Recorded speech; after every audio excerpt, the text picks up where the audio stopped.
Well, hey everyone, my name is Nathan Jones, and if you're new here, welcome. I like to talk about all things movies, specifically Blu-rays, and today is something really special. Obviously, we are just finally getting over summer, that hot, dreadful, awful thing that is summer, into the fall season, into the spooky season, and a lot of us are really excited about that. In fact, recently I put out a video talking about 13 films that I'm really excited for in my own queue that I'm going to try to check out once October hits. And so if you haven't seen that, put that down in the, it's going to be in the description.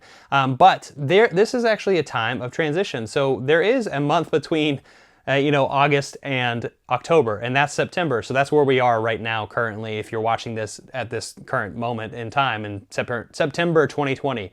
But there are a few things that I think of when I think of fall, and this transitory kind of seasonal change that really happens only once a year, and I start shifting my mind. And so I started thinking of some films that I watch kind of around this time period in my own life that are non-horror related. And so I wanted to showcase 5 of those today, and I actually am excited to talk about these films because these all come at different times in our lives, right? And so this is kind of what this theme of this video is: transitory films, seasonal films that are kind of marks a change in our own lives. And so that can be seasonal in the atmosphere and in the setting of some of the films that I'm going to talk about, but it's also just in the life experiences that we have. So here are 5 of my films. First, let's actually talk about 2 films that this barely made the cut, almost. They're honorable mentions. So the first one I'm going to talk about is a Disney film that's just came out not that long ago, and it's probably one of my favorite Disney films of all time.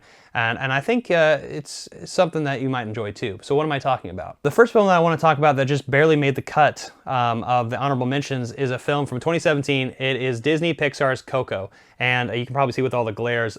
This is just a really fantastic film, all about change, right? And that change into the Day of the Dead, particularly with this film. That's kind of the theme, the setting that exists in this particular film. This is kind of near the end of October, early November. That's when Day of the Dead really exists. And this is just a really fantastic film about somebody going through this journey and kind of just seeing the importance of family. And so, that's another thing that I think about a lot when I think of this time of year. Is I really like to think about family and what's really, really important to me. So Coco, I wanted to make this list, but it didn't. So let's actually bring up the last honorable mention. And now that we talked about Coco, let's actually bring up my other honorable mention, and then we'll get into my list of 5 films that I recommend to you. So this next film is actually in the Criterion collection. It is directed by one of the best directors of all time, in my opinion, and it's just a phenomenal film that I've only seen once, so I can't speak volumes about it yet, but it's one that really has stuck with me, and that is Mishima: A Life in 4 Chapters,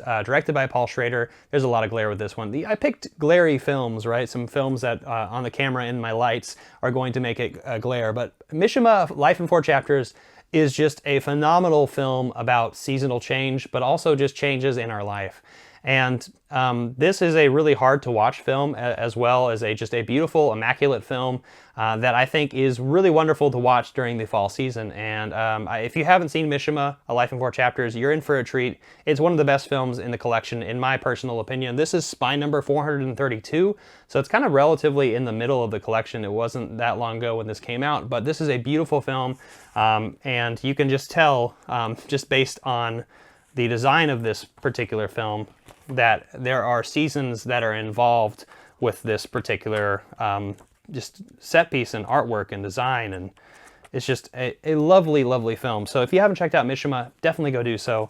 So let's just jump right into the list. All right, so the first film that I want to talk about is actually a Korean film that I don't actually think that many people talk about this film, unfortunately, but it is a film from 2003, and it is directed by Kim Ki-duk. I hope I said that correctly. This is Spring, Summer, Fall, Winter, and Spring.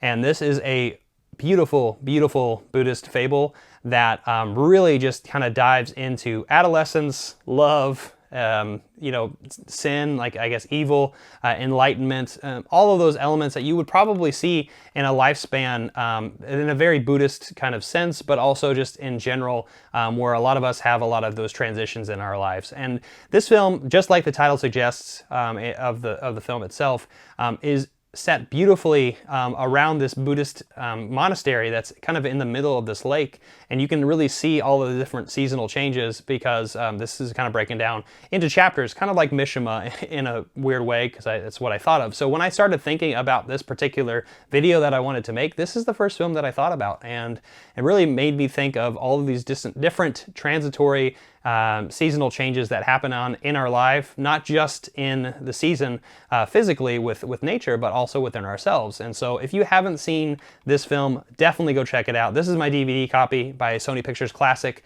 I don't believe there's a very good Blu-ray edition now. I think there's a limited edition that's like out of print or something. You could tell me down in the comment section down below if you found this film on Blu-ray, but it's a really great one. Check it out if you haven't. It's underrated in my opinion, so certainly check this one out. So let's actually move on from spring, summer, fall, winter, and spring to another film. All right, so the next film is actually a little bit more on the mainstream side of things, but that's perfectly fine because it's a film that stuck with me ever since I was a kid, and you know, as a boy growing up into a man, this is a film that really stuck with me. And this is directed by Peter Weir, and it came out in 1989. And if you know Peter Weir, he directed like Picnic at Hanging Rock and the like. And this film is just, it's got fall written all over it, and that is Dead Poets Society. And now Dead Poets Society is a really, really fantastic Robin Williams, Ethan Hawke picture, but it's also about that transition. It's, I mean, obviously you can tell with just the cover of this, and you can just tell by the setting that this film is placed in the New England kind of fall in this private school. I didn't go to private school, so I really can't relate to that, but I can relate, and also an all-boys school. I didn't go to that either, but you can definitely relate to these elements of being unsure of yourself, that adolescence, that change, that you're trying to better yourself, you're trying to explore yourself, and honestly just get better, or actually just become yourself, right? You're trying to be confident and become comfortable with yourself. I think that's what I'm trying to get at. So Dead Poets Society is definitely one of those films that is a classic film, especially in a more contemporary sense. And if you haven't seen it, definitely go do yourself a favor because it's just phenomenal. It's funny, it's sad, it's tragic, it's melancholic, it's happy though as well, it's triumphant. There's a lot of really great things about this film, and if you haven't seen it, definitely go do yourself a favor. All right, so moving right along from Dead Poets Society to this film, I actually think this is actually a pretty nice transition, and we're talking about transition and seasonal change, right? But this is a film that came out recently, not that long ago in 2014. It was a project all about time. It's in the Criterion collection. It's spy number 839. I'm talking about Richard Linklater's Boyhood. And this is just a phenomenal, phenomenal film just about growing up and adolescence and seeing how time kind of alters us and the experiences that we have. Obviously, this is a fictional story where you had actor and actresses involved. Eller Coltrane is our main boy who's growing up. Also have the likes of Patricia Arquette and Ethan Hawke as the parents, and they're growing up with this film too because this was shot over a long period of time, and it's just a testament to those changes that happen in our lives. So this is exactly what I think of when I'm thinking of these seasonal changes, and a lot of these reflections of the past things that I've went through in my own life. And just because this is centered around a boy doesn't mean that it's not something that can't be universal. So that's why this film is so beloved.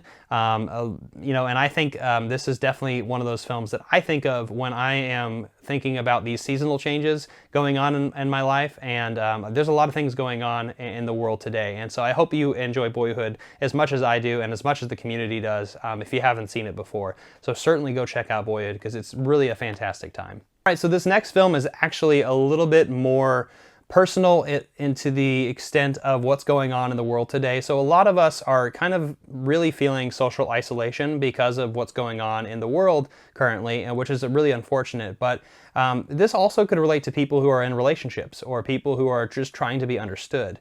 And I'm actually talking about a really fantastic film that I finally watched only a few years ago, and it took me forever to watch this film. What am I talking about? I'm talking about Jim Jarmusch's Patterson. This is a film starring Adam Driver, and I'm going to probably say her name incorrectly, Golshifteh Farahani, who is his wife, and he is a simple bus driver. He is a bus driver who also writes really elaborate poetry and just really wants to lead this really simple life, but it's so complex and it's so rich. And I don't know, something about the setting mixed with a lot of the things going on in the world today, where we kind of feel like we're not all relating to each other, is just something that really speaks to me. And this is a film that I immediately think of when I'm thinking about the fall and with those seasonal changes and with those things that are going on in our lives, that transition of, are we unsure of who we are? Are we unsure of the things going on in life? Even in this simple story, you see a lot of those fleshed out in his poetry, and it's just really gorgeous. It's really beautiful. And if you haven't seen Patterson, go do yourself a favor. It's such a fantastic, and it's a breath of fresh air, and it's so heartwarming. And that's kind of the theme of all this is heartwarming change, right? And a lot of adversity that you have to go through to get to it. So check out Patterson if you haven't. So let's actually move on from here to the final film that I want to talk about. All right, so the final film that I want to talk about is actually a good transition, I think, into horror films. Because it kind of leads this weird life of being in between something that's a little bit more heartfelt and something that could be terrifying. I'm actually talking about Heathers. This is from 1988, starring Winona Ryder and Christian Slater, and this movie's fucking crazy. If you haven't seen it, definitely go do yourself a favor. It's a dark comedy, and let me just explain, let me read the back of it for you real quick. Without Heathers, there would be no Jawbreaker, no Mean Girls, and certainly no Juno. So if you think about all those films, if you've seen any of those films, you would think that this is a really weird hodgepodge of kind of angsty teen films, right? So you can also like replace this film with something like, you know, you would have Breakfast Club or anything directed by John Hughes. But, you know, I wanted to choose this one because I actually think this would be a good spot to have right into the horror films that we are all eventually going to watch. And some of us might be watching it already. But I think Heathers is a really great film. It's a really dark film as well. It definitely stands the test of time to a lot of the things going on in the world today with violence and hyperviolence and imagination and kind of just getting over a lot of emotion and revenge, and there's a lot of things going on in this film. But I think Heathers is a good representation of a film of just a coming-of-age story told in a very unique way, and Heathers is something that really kind of lives in my heart. I only watched it a few years ago for the first time, but I really love this film, and there's actually a really nice edition. I don't remember where it is. Someone tell me, correct me down in the comment section because I would like to know. But yeah, Heathers is just a really fantastic film. It's a really crazy, wacky one as well. So if you haven't seen this one, go check it out. I think it's a good thing to watch right before October even hits, and so certainly go check this one out. So thank you so much for watching this little short video. I wanted to make over 5 films, actually really 7, of recommendations that I have for this transitory fall season change right before October hits, these non-horror related films. What are some of the films that you think about? I actually want to know down in the comment section down below. Tell me some of the films that you're really excited about and interested in, because I want to know. What are you watching that's not horror related? Actually, there's a few more things I want to mention. So there are if you are a longtime subscriber to the channel, you'll know that I've actually done a few collaborations with a few people on YouTube, and I have some upcoming collaborations coming up on both my channel and the channels that I'm going to mention. The first is actually with Cinema Dave Media, and we're actually going to be trying to unbox the John Cassavetes box set, and we're going to go in order. So we're going to do our first video on the first film in the box set, Shadows. It's actually right behind me, I think. Yeah, right over there, the 5 films by John Cassavetes. We're talking about Shadows, which I have actually seen, but I haven't watched the documentary on John Cassavetes, and we're both going to talk about that, so look forward to that in the coming future. And then the other thing I'm going to do is with my friend Stephanie, Movie Chatter. She and I are going to be trying to tackle this awesome Indicator William Castle box set, talking about The Tingler and Mr. Sardonicus and all these different films that are involved in this box set. And we're going to be sharing that with our channels. And so both with Cinema Dave and with Movie Chatter, you know, Steph, we're going to do these collaborations, and we're going to be really, really excited about it as well. I hope you can check out all of our channels. They're down in the description down below, and I'm really excited for all the things that are happening right now, and I'm really excited for this community. I've been having such a blast, and you know, it's just begun. So thank you all for watching this video. Give it a like, comment down below, share this video, hit that notification bell, and I'll see you next time. I'm not jonesing around.